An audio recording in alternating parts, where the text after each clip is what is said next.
Hello everyone, welcome back to my channel Korean नाटक। शुरुआत करते हैं एपिसोड 7 के पार्ट 4 से। सीन की शुरुआत होती है, हाईजंग की सौतेली माँ को दिखाया जाता है। वो डॉक्टर यून के पास आती हैं और वो कहती हैं कि मेरी सर्जरी कब तक हो जाएगी। डॉक्टर यून कहते हैं कि ज़्यादातर सभी लोगों को मुझसे सर्जरी कराने के लिए 6 महीने का इंतज़ार करना होता है, पर क्योंकि आप डॉक्टर यो हाईजंग की माँ है इसीलिए ना आपकी सर्जरी जल्दी हो जाएगी। तभी हाईजंग की सौतेली माँ कहती है क्या मैं ठीक तो हो जाऊंगी। डॉक्टर यून कहते हैं कि आप बाहर जाकर इंतज़ार करें, आपको पता चल जाएगा। वहीं दूसरी तरफ खिलाड़ी को दिखाया जाता है, वो मिस्टर होंग जी होंग से मिलने आती है। मिस्टर होंग कहते हैं कि तुम अकेले ही आई हो यहाँ पे। वो खिलाड़ी कहती है हाँ मैं अकेले ही आई हूँ, अगर मेरे पेरेंट्स साथ में होते तो उन्हें मुझसे भी ज़्यादा अफसोस होता, इसलिए मैं उन्हें नहीं लाई और मैं नहीं चाहती कि उनकी उम्मीदें ज़्यादा ही आगे बढ़ें। तभी मिस्टर होंग कहते हैं कि तुम्हारा हाथ ये कब से कांपना स्टार्ट हुआ। वो बताती है कि पिछले साल से तो लगातार हो रहा है और पहले जब मैं शराब पिया करती थी तो मेरा हाथ कांपना बंद हो जाता था, इसीलिए मैंने कंपटीशन से एक दिन पहले शराब पी ली थी, पर उसकी वजह से सब खराब हो गया। मिस्टर होंग कहते कि तुम शराब पीती हो।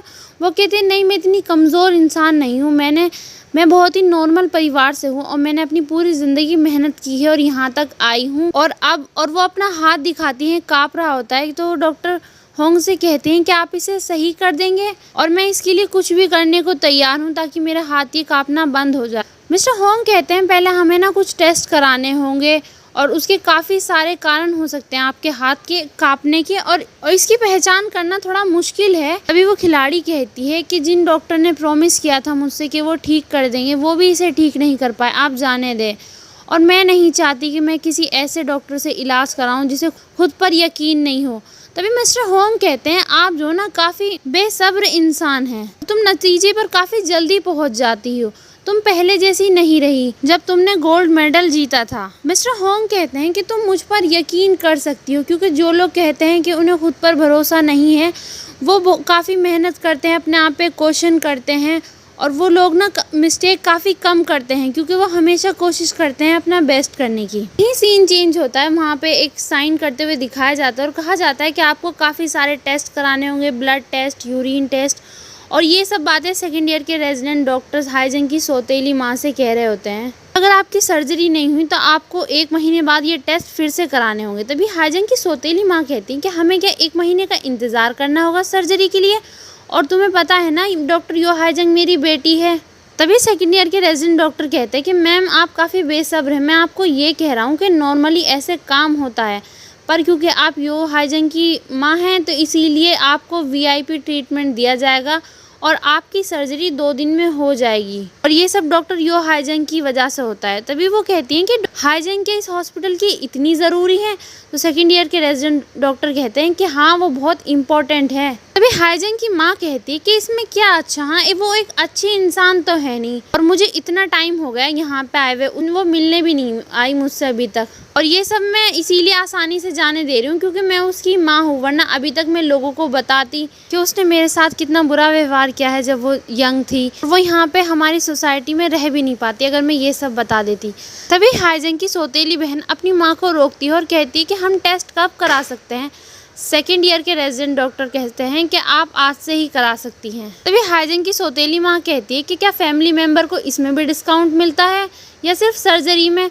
तो सेकेंड ईयर के रेजिडेंट डॉक्टर बताते हैं कि इसमें भी मिलता है, पर जो ना डॉक्टर यो हाईजंग को एचआर डिपार्टमेंट में बताना होगा कि आप उनकी रिश्तेदार हैं। हाईजंग की माँ कहती है यहाँ पे कुछ भी फ्री में नहीं मिलता। तभी सेकेंड ईयर के रेजिडेंट डॉक्टर को उन्हें जाते हुए दिखाया जाता है। हाईजंग की सौतेली बहन उनके पीछे पीछे भागती हुई आती है और कहती है डॉक्टर क्या आप मुझे मेरी बहन का नंबर दे सकते हैं, मेरे पापा उनसे देखना चाहते हैं। सेकेंड ईयर के रेजिडेंट डॉक्टर कुछ नहीं कहते और वहीं सीन चेंज होता है। हाईजंग को मिस्टर होंग के साथ दिखाया जाता है, वो उस खिलाड़ी के केस के बारे में डिस्कस कर रहे होते हैं। हाईजंग कहती है ये तो अभी 30 साल की भी नहीं है। मिस्टर होंग हाईजंग से मालूम करते हैं कि बताओ इन्हें क्या हुआ होगा। हाईजंग बताती है कि नहीं हुआ होगा। मिस्टर होंग कहते हैं हाँ बिल्कुल सही। फिर मिस्टर होंग कहते हैं पहले तो ये तब होता था उसके साथ जब वो तीरंदाजी करती थी, पर अब ये 24 घंटे होता है, और तुम्हें क्या लगता है किस तरीके से इलाज करना चाहिए हमें इनका। तभी हाईजंग 2 ड्रग थेरेपी के नाम बताती है। मिस्टर होंग कहते हैं एक न्यूरो सर्जन की तरह बताओ। तो हाईजंग कहती है डीबीएस होना चाहिए। तो मिस्टर होंग कहते हैं हाँ बिल्कुल सही कहा। हाईजंग खुश हो जाती है और कहती है कि आप ये सर्जरी करने वाले हैं, मतलब इसमें इंसान जागता हुआ रहता है, उसकी सर्जरी की जाती है और हाईजंग कहती है मैं आपकी असिस्टेंट बनूंगी। मिस्टर होंग कहते हैं हाँ बिल्कुल। हाईजंग काफ़ी खुश हो जाती है और मिस्टर होंग के हाथ पकड़ लेती है। वो हाईजंग कहती है मैंने ये सर्जरी अभी तक नहीं की और मैं काफ़ी खुश हूँ। मैं सोचती थी आखिर ये सर्जरी मैं किस दिन करूँगी और आखिरकार वो दिन आ ही गया आज। हाईजंग मिस्टर होंग को काफ़ी थैंक यू करती है। मिस्टर होंग काफ़ी खुश हो जाते हैं, वो हैरान भी हो जाते हैं। हाईजंग उनके हाथ पकड़े रहती है। मिस्टर होंग कहते हैं अच्छा तो ये है जो तुम्हें पसंद है। हाईजंग कहती है हाँ बिल्कुल। तभी मिस्टर होंग हाईजंग के हाथों की तरफ देखते हैं कि उसने मिस्टर होंग का हाथ पकड़ा हुआ है। तभी हाईजंग अपने हाथ उठा लेती है और वो मिस्टर होंग को कहती है डॉक्टर आप भी ना। हाईजंग खुश होकर बाहर आती है। तभी उसे आगे चलकर सियोवू मिलती है। सियोवू कहती है कि क्या बात आज तुम इतनी खुश हो, आखिर ऐसा क्या हो गया आज। हाईजंग कहती है कि क्या तुमने कभी DBS सर्जरी की है।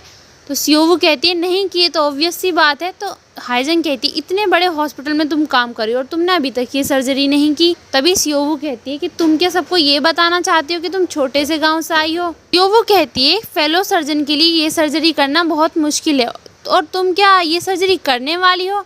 हाईजंग खुश होकर बताती है कि हाँ मिस्टर होंग ये सर्जरी करेंगे और मैं उनकी असिस्टेंट हूँ। हाईजंग वहाँ से चली जाती है, वो काफ़ी खुश होती है। सियोवू उसे देखती है। तभी मिस्टर होंग केस के बारे में देख रहे होते हैं और तभी वहाँ पे सियोवू आती है।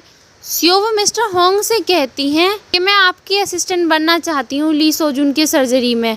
मिस्टर होंग कहते हैं कि तुमने तो कहा था कि तुम डॉक्टर यून के साथ काम करोगी। सियोवू कहती है मैंने अपना इरादा बदल दिया। मिस्टर होंग कहते हैं कि सभी चीज़ें तुम्हारे इरादे पर नहीं चलेंगी, तुमने अपना इरादा बदल दिया तो सब ऐसे ही होगा। तभी सियोवू कहती है मिस्टर होंग से कि ये तो सही नहीं है, आप मौका उस लड़की को दे रहे हैं जिसे आप पसंद करते हैं। मिस्टर होंग कहते हैं कि ये तुम गलत कह रही हो। तो सियोवू कहती है कि अगर आपको ऐसे लगता है कि मैं गलत कह रही हूँ तो आप मुझे सर्जरी करने दें। तभी मिस्टर होंग कहते हैं कि मैं ये बात अब अकेले डिसाइड नहीं करता। सियोवू कहती है चलो ठीक है हम मीटिंग रख लेते हैं। वहीं मिस्टर होंग, सियोवू, हाईजंग और डॉक्टर यून आपस में मीटिंग करते हैं। वो कहते हैं कि ये सब मीटिंग इसलिए बुलाई गई है क्योंकि सियोवू को ऑब्जेक्शन था। तभी सियोवू कहती है कि मैं प्रोफेसर होंग जी होंग से सीखना चाहती हूँ, मैं उनके असिस्टेंट बनना चाहती हूँ। तभी डॉक्टर यून कहते हैं ठीक है मुझे भी कोई दिक्कत नहीं है, मैं डॉक्टर यो हाईजंग के साथ काम कर लूँगा। तो मिस्टर होंग कहते हैं अच्छा तुम दोनों तैयार हो। डॉक्टर यून कहते हैं कि मैं और जिन सियोवू काफ़ी टाइम से साथ में काम कर रहे हैं तो अब हमें मतलब चेंज कर देना चाहिए। तभी मिस्टर होंग हाईजंग से कहते हैं कि हाईजंग तुम क्या चाहती हो। हाईजंग कहती है आपने मुझे ऑफर दिया था आपके साथ काम करने के लिए और मैंने उसे रिसीव कर लिया तो मुझे कोई ऑब्जेक्शन नहीं यहाँ पे। फिर डॉक्टर यून कहते हैं कि हाईजंग काफ़ी अच्छी है काम करने में, तो मुझे उनके साथ काम करने में काफ़ी खुशी होगी। और वो हाईजंग से कहते हैं कि तुम मुझसे काफ़ी कुछ सीख सकती हो। फिर मिस्टर होंग कहते हैं चलो ठीक है बातों को समराइज करते हैं। जिन सियोवू और हाईजंग मिस्टर होंग जी होंग के साथ काम करना चाहते हैं, यानी वो अपना ही नाम लेते हैं। पर होंग जी होंग तो हाईजंग के साथ काम करना चाहते हैं और हाईजंग भी होंग जी होंग के साथ काम करना चाहती है। ये दोनों अच्छे मैच है और अच्छी टीम बनेंगे। तभी सियोवू कहती है ठीक है आप मुझे कम से कम इस सर्जरी में अपने साथ काम करने दें। मिस्टर होंग डॉक्टर यून से कहते हैं कि तुम्हें क्या लगता है। तो डॉक्टर यून कहते हैं कि जब ये इतना ज़्यादा आप इस सर्जरी में आना चाहती हैं तो आप इसे करने दो और वैसे भी हम फेलो डॉक्टर्स को बदल सकते हैं केस के अकॉर्डिंग। अभी सियोवू कहती है तुम कैसे बात करे। तो डॉक्टर यून कहते हैं कि तुम्हें तो मेरी सभी बातों पर गुस्सा आ रहा है, मैं कुछ भी कहूँ तुम गुस्सा आ रहा है। मिस्टर होंग कहते हैं ठीक है मैं डॉक्टर यून का प्रपोजल एक्सेप्ट करता हूँ और हम केस के अकॉर्डिंग फेलो डॉक्टर्स को चेंज कर लिया करेंगे। तो हम हाईजंग से कहते हैं क्या तुम ओके हो इस बात से। हाईजंग कहती है ठीक है। वहीं वो सब बाहर निकलते हैं रूम से। हाईजंग और मिस्टर होंग हंसते हुए बाहर जाते हैं और सियोवू डॉक्टर यून उनके पीछे पीछे आ रहे होते हैं। तो सियोवू डॉक्टर यून से कहती है कि तुम अब भी नहीं समझे क्या। तो डॉक्टर यून कहते हैं क्या। सियोवू कहती है कि तुम्हें दिखाई नहीं देता ये दोनों एक दूसरे को पसंद करते हैं। तो डॉक्टर यून उनकी तरफ देखते हैं। तो डॉक्टर यून कहते हैं शायद ये इसलिए क्योंकि हाईजंग के टीचर रहे हैं, एक दूसरे को काफ़ी अच्छे से जानते हैं।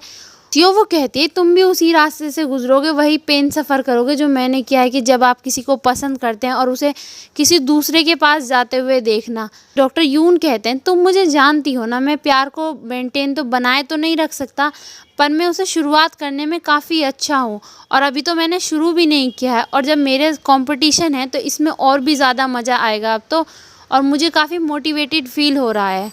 सियोवू कहती है ठीक है मुझे भी काफ़ी अच्छा लगेगा और मैं ना तुम्हें किसी और के पास जाने दे सकती हूँ पर हाईजंग के पास नहीं, और मैं हाईजंग से पहले एक बार हार चुकी हूँ और इस बार मैं हारने वाली नहीं हूँ। तो डॉक्टर यून कहते हैं कि तुम इस तरीके से क्यों एक्टिंग कर रही हो मेरे लिए। सियोवू कहती है कि मैंने काफ़ी टाइम से इस दिन का इंतज़ार किया और तुमने मुझे किस तरह का जवाब दिया, मतलब एक्सेप्ट नहीं किया मेरे ऑफ़र को, और मैं तुम्हें पाकर ही रहूँगी चाहे कुछ भी हो जाए और तुम्हें इसके लिए तैयार रहना होगा। तभी सियोवू ये कहकर वहाँ से चली जाती है। डॉक्टर यून कहते हैं कि इस तरह से क्यों एक्टिंग करें, इसे देखकर तो डर लगने लगा है। वहीं सीन चेंज होता है, यूरा को दिखाया जाता है। वहाँ पे सोचुल आता है और वो कहता है कि तुम क्या मतलब मुझे ऐसे देख के बहुत ही शर्मिंदा हो क्या? यूरा कहती है कि जब तुम हमें जानते थे तो तुमने ऐसे क्यों किया कि मतलब तुम जानते ही नहीं हो। सोचुल कहता है कि मैंने तुम्हें इसीलिए नहीं पहचाना क्योंकि तुम काफ़ी खूबसूरत हो गई हो और तुम सब काफ़ी अच्छे से जा रहे हो, तुम्हारा फ्यूचर सेट है। मैंने सुना है हाईजंग सबसे ज़्यादा सक्सेसफुल हुई है, क्या वो सच में एक डॉक्टर बन गई है? तो तभी यूरा कहती है कि हाँ, वो पहले से ही काफ़ी स्मार्ट थी और मुझे लगता है जब वो मस्ती भी करती थी ना तब भी बुक्स पढ़ा करती थी, और वो तुम्हें पता है ना कितनी स्मार्ट लड़की है। सोचुल हाईजंग की तारीफ सुनकर मुस्कुराने लगता है, जैसे यूरा उसकी तरफ देखती है वो नॉर्मल फेस बना लेता है। तो सोचुल कहता है मैं यहाँ पे गुड बाय कहने के लिए आया था, अब मैं यहाँ पे डिलीवरी नहीं करूँगा। तो यूरा कहती है क्यों? कि मुझे ना कंपनी से निकाल दिया गया आज सुबह ही। फिर सोचुल कहता है कि तुम्हें ये सब करने में तो काफ़ी पैसा खर्च हुआ होगा ना, कितने पैसे लगे, तुमने इतना सब कुछ अच्छा बना लिया है। तो यूरा कहती है कि मैंने तुम्हारे बारे में हाईजंग को बताया था। तो सोचुल कहता है हाईजंग ने क्या कहा? तो यूरा कहती है कि तुम हाईजंग को अभी भी पसंद करते हो और तुम जो ना अब उसे फॉलो मत करना जैसे पहले करते थे। सोचुल कहता है कि क्या हाईजंग ने कहा है कि मैं उसे फॉलो करता था पहले? यूरा कहती है चलो कोई बात नहीं, पर अब जो ना तुम उसके आगे पीछे नहीं घूमना, वो वैसे भी काफी मुश्किलों से गुजर रही है। फिर सोचुल को गुस्सा आ जाता है, वो कहता है कि वो भी मुझसे शर्मिंदा है इसलिए मुझे नहीं होना चाहिए। यहीं पे ये एपिसोड समाप्त होता है। वीडियो पसंद आए सब्सक्राइब लाइक शेयर कमेंट जरूर करिएगा। अगले एपिसोड के साथ जल्दी मिलेंगे, तब तक के लिए बाय।